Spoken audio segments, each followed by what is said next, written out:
क्या कभी सोचा है कि हमारे आज के शहरों का एक छिपा हुआ, एक अनोखा इतिहास भी हो सकता है? मतलब ये कि हमारे शहरों की गलियों के नीचे एक पूरी की पूरी प्राचीन दुनिया दबी हो सकती है? तो चलिए आज बात करते हैं भारत के एक बहुत ही जरूरी शहर की, पटना। लेकिन क्या किसी को पता है कि पटना को बहुत बहुत पहले क्या कहते थे? इसका नाम था पाटलिपुत्र। एक ऐसा नाम जो आज भी इतिहास के पन्नों में गूंजता है। जी हाँ, बिल्कुल सही।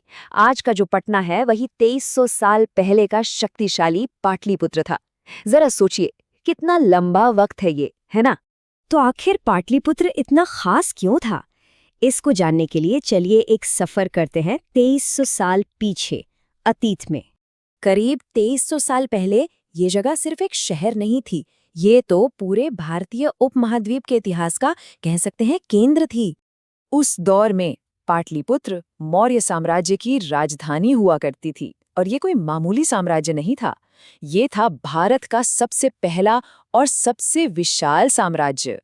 और जब हम विशाल कहते हैं तो इसका मतलब है सचमुच बहुत बड़ा, एक ऐसा साम्राज्य जैसा भारत ने इससे पहले कभी देखा ही नहीं था।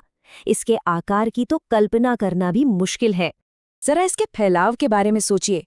उत्तर में बर्फीले हिमालय से लेकर सीधे दक्षिण भारत के छोर तक इसने लगभग पूरे उपमहाद्वीप को एक झंडे के नीचे ला दिया था।